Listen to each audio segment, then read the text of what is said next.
अस्सलाम वालेकुम everyone, welcome to the channel. और आज की जो वीडियो है वो उसके लिए सबसे पहले आप सबको बहुत ज़्यादा थैंक यू सो मच, जितने भी सपोर्टर्स हैं, सब्सक्राइबर्स हैं और कनेक्टेड रहते हैं हम लोग यूरोप ज़िंदगी चैनल पे, सो दैट हम लोगों को इन्फॉर्मेशन जो है वो मिलती रहे इमिग्रेशन से, पुर्तगाल से, यूरोप से रिलेटेड। और इस वक्त मेनली फोकस जो है वो पुर्तगाल पे है, क्योंकि बहुत ज़्यादा लोग और कम्युनिटी जो है वो पुर्तगाल शिफ्ट हो रही है, आ रही है काफ़ी सारी जगहों से। तो कुछ क्वेश्चंस हैं जो इमिग्रेशन से रिलेटेड हैं और जो डिफरेंट लोगों के जो क्वेश्चंस हैं वो मैं कमेंट में रिप्लाई भी कर देती हूँ ऑन एंड ऑफ, लेकिन आपको डिस्कस करने में ज़रा ज़्यादा क्लियर हो जाता है और जो नए लोग देख रहे हैं उनके लिए भी आसान हो जाता है समझना प्रोसेस को। सो पहला क्वेश्चन जो है वो उन्होंने किया है मुझे, what should be right in entry border post while locking the file under article 89.2।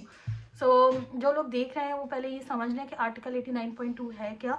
जब आप पुर्तगाल के अंदर इमिग्रेशन का अपना प्रोसेस स्टार्ट करते हैं, सिंपल वर्ड में बोलूँगी, जब पेपर वर्क स्टार्ट करते हैं अपना जो है वो यहाँ का रेजिडेंस बनने के लिए, तो आपको कुछ लॉज होते हैं, उसके अंदर अपने आप को ये गवर्नमेंट को दिखाना होता है, कि बताना होता है पूरा प्रूफ कि हम यहाँ पे आए हैं और यहाँ पे रहेंगे और टैक्सेस पे करेंगे और यहाँ की लोकल कम्युनिटी का हिस्सा बनेंगे।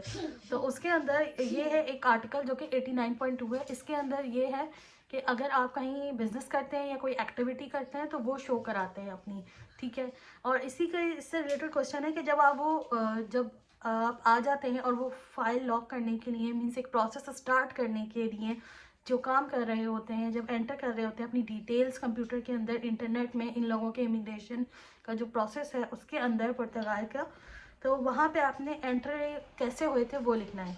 तो सिंपल सी चीज़ें, जो भी आपके पास डिटेल है, बाय एयर आए हैं, बाय रोड आए हैं आप, या फिर आप बाय सी आए हैं, और या किसी के इनविटेशन पे आए हैं, जो भी आपका प्रोसेस था जिस वक्त आप आए थे वो चीज़ आपको लिखनी है, ठीक है।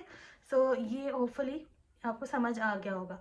उसके बाद अच्छा, इससे क्वेश्चन से रिलेटेड मैं वीडियोस जो है वो पहले भी बना चुकी हूँ, तो वो मैं लिंक आपको दे देती हूँ, तो वो आप जाके देख सकते हैं, ठीक है। अच्छा, किसी ने मुझे, खालिद बैग पैकर ने पूछा है, आर यू फ्रॉम कराची। और अच्छा ठीक है, इनका फाइल से रिलेटेड क्वेश्चन है, फाइल लॉक करवाने के लिए एज लिमिट क्या है।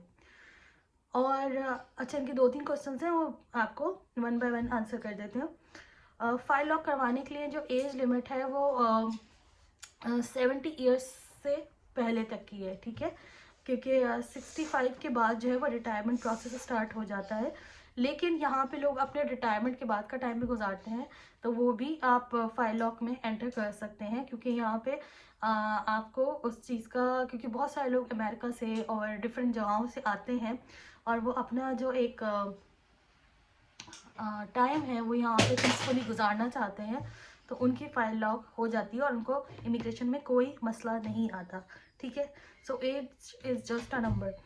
उसके बाद, और अगर मैं अपनी वाइफ और बच्चों को लेके जाऊँ जो कि 20 हैं, उन्हें पुर्तगाल छोड़कर वापस आ जाऊँ, कोई ऐसा लॉ है या मुझे भी फाइल लॉक करवानी होगी। अच्छा, ये 2 क्वेश्चन है।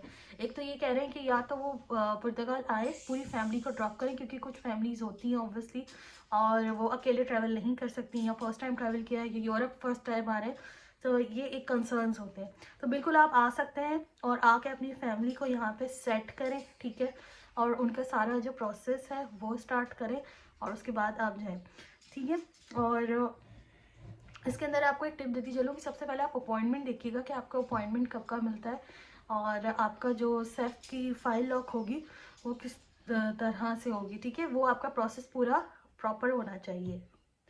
उसके साथ है, क्या उनको भी फाइल लॉक करवानी होगी क्योंकि उन्होंने वापस जाना है? नहीं, आपको फाइल लॉक करवाने की ज़रूरत नहीं है, ठीक है। ये रहा आपका इमिग्रेशन से रिलेटेड क्वेश्चन। और इसके अलावा इमरान ज़ादा ऑफिशियल ने कहा कि पुर्तगाल कमिंग सून, सो वेलकम, बिल्कुल आए आप पुर्तगाल, सारी इन्फॉर्मेशन रिसर्च करके आए, क्योंकि यहाँ पे आके बहुत ज़्यादा ऐसा नहीं है कि अब पुर्तगाल जो है अगर वेलकम कर रिसर्च करके आए। अच्छा, एक ने मुझसे क्वेश्चन किया, काम पर चोट लगने की वजह से सोशल सिक्योरिटी वाले पैसे देते हैं, वो कैसे चेक किए जाते हैं प्लीज़ बताइए, और कितने टाइम तक मिलते हैं। ठीक है, जो सोशल सिक्योरिटी होता है वो डिपार्टमेंट होता है, जो भी हमारे वेलफेयर्स होते हैं, जो भी लोग रह रहे होते हैं सिर्फ पुर्तगाल में नहीं, पूरे यूरोप में। तो वो सोशल सिक्योरिटी उनको बेनिफिट देता है और अपने जो रेजिडेंट होते हैं, उन जिनका कार्ड बन गया होता है, उनको फेवर्स देता है, ठीक है। और उनकी वेलबींग के लिए, मतलब उनके कोई भी इश्यूज होते हैं या कोई भी बेनिफिट्स होते हैं, उनके लिए काम करता है। सो इन्होंने कहा कि अगर इनको ये लेबर लॉ में आता है और इनको अगर चोट लगी है तो सबसे पहले तो आपको कंपनी कंसिडर करेगी, ठीक है। जो भी आपके राइट्स होंगे वो आपको पे किए जाएंगे। उसके बाद सोशल सिक्योरिटी वाले बिल्कुल आपको बेनिफिट देते हैं अगर आप जो है वो आपका वैलिड रीज़न है।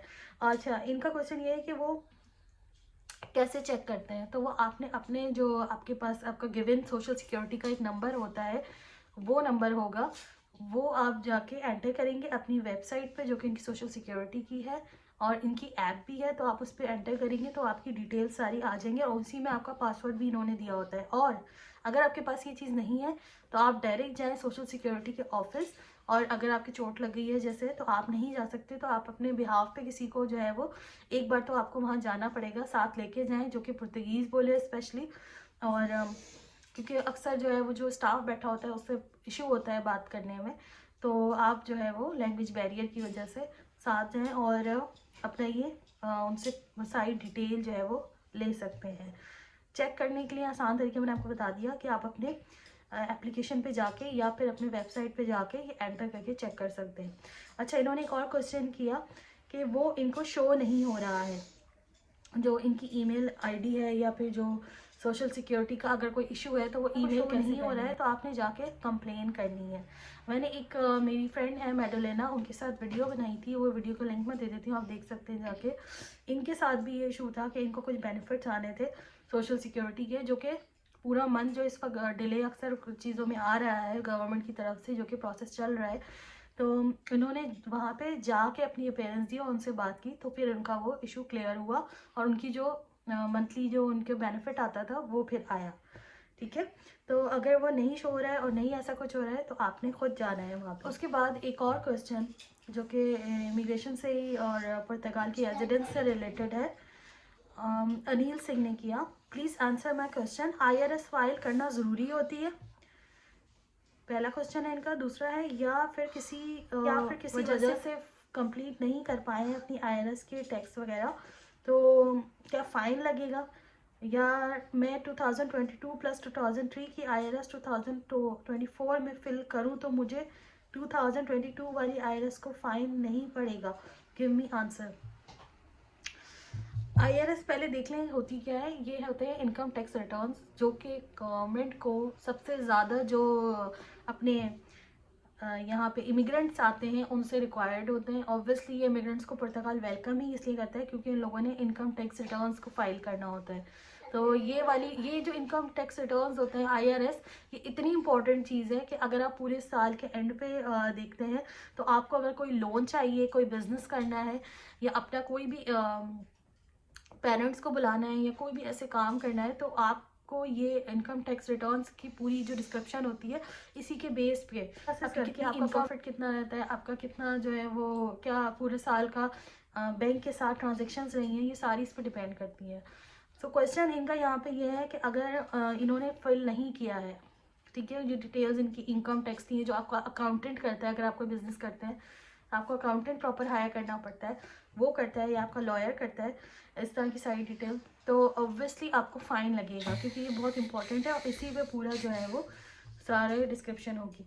अच्छा, इनकी जो फ़ाइन होता है उसमें आपको एक फेवर मिल सकता है, या आप इनको रिक्वेस्ट करते हैं फ़ाइन की और वो आपको जो है वो सारा प्रोसेस करता है, लेकिन उसका फ़ाइन अगर ज़्यादा हो तो वो इंस्टॉलमेंट्स पे कर सकते हैं आप, ठीक है। तो ये आपके लिए एक आसानी हो जाती है, ठीक है। और जॉब्स वगैरह से रिलेटेड जो क्वेश्चंस आए हैं वो मैं नेक्स्ट वीडियो में आपको आंसर दूंगी। तो एक क्वेश्चन और आपको सोनी कातिल का नाम से आया है। मैम मेरा पासपोर्ट 1 महीने में एक्सपायर हो रहा है, तो फिर फिंगर के लिए मतलब बायोमेट्रिक जो होता है, जो प्रोसेस होता है, उसके लिए जाएँ तो कोई प्रॉब्लम तो नहीं होगी? Please reply. अच्छा, जो बायोमेट्रिक है, आप फिंगरप्रिंट्स देने जाते हैं, उसको आप कभी भी मिस ना करें, ठीक है। और अगर आपके साथ कोई भी इशू है, जो भी आपने टैक्स कम पे किया है या ज़्यादा किया है, या आपने कोई आप कहीं पे ट्रैवल करके चले गए थे, कोई ऐसी इन्फॉर्मेशन है जो आपके बिजनेस से रिलेटेड है, आपकी जॉब से रिलेटेड है, या आपका ये जैसे पासपोर्ट एक्सपायर हुआ है, ये बहुत सारे लोगों का जो वैलिड 3 मंथ्स का पीसीसी मतलब पुलिस कैरेक्टर सर्टिफिकेट जो चाहिए होता है वो एक्सपायर हो रहा होता है। ऐसा कोई भी इशू है तो वो इशू अपनी जगह, लेकिन ये डेट्स आप मिक्स ना करें। आप जाएं वहाँ पे और उनको जाके ये एक्सप्लेन करें तो वो आपको टाइम दे देते हैं। इसके अलावा आपके पास अगर फिर भी आपको लगता है कि कोई इशू होगा मेरे साथ, या मैंने जो है वो पुर्तगाल एंट्री का जो मेरा इशू था, मतलब मैंने जो अपना एंट्री का लिखा था वो ये नहीं था, मुझे चेंज कराना है, या ऐसी कोई भी इशू हो, तो आप अपना एक लॉयर है, आपका जो सारा टाइम है वो फिर ज़ाया नहीं होता और वो जाके वहाँ पे आपके बिहाफ पे बात कर लेता है। तो ये दोनों चीज़ें होती हैं जो आपको पॉसिबिलिटी अंडरस्टैंडिंग वो करते हैं। और इमिग्रेंट ऑफिसर जो होता है उस वक्त का, ये उस पर बहुत ज़्यादा डिपेंड करता है। और वो इतना हम्बल होते हैं ऑब्वियसली कि उनको पता होता है कि आप इतने टाइम से वेट कर रहे थे, साल 2 साल से, और उसके बाद फिर आप आए हैं। और हमने भी ये जो है वो प्रोसेस स्मूथ लेके चल रहा है, उनको भी अपनी जो है वो अपडेट करना होता है सिस्टम में। सो वो आपको अकोमोडेट कर देते हैं, मतलब आपको फैसिलिटेट कर देते हैं, आपका जो है प्रॉपर प्रोसेस के लिए हेल्पफुल रहेगी। और आप जो है वो नेक्स्ट जो भी कमेंट करेंगे और जो जॉब से रिलेटेड क्वेश्चन है उनका एक अलग जो है वो वीडियो बनाती हूँ, सो दैट जो भी लोग जॉब से रिलेटेड देखना चाहते हैं वो उनके काम आ सके। तो मिलते हैं नेक्स्ट वीडियो में। Thank you so much for watching the channel. And अगर आप चाहते हैं कि आपको कुछ व्लॉग्स वगैरह दिखाए जाए, डेली रूटीन दिखाई जाए पुर्तगाल की, तो वो भी आपको दिखाते हैं। मिलते हैं नेक्स्ट वीडियो में। टेक केयर, अल्लाह हाफिज़।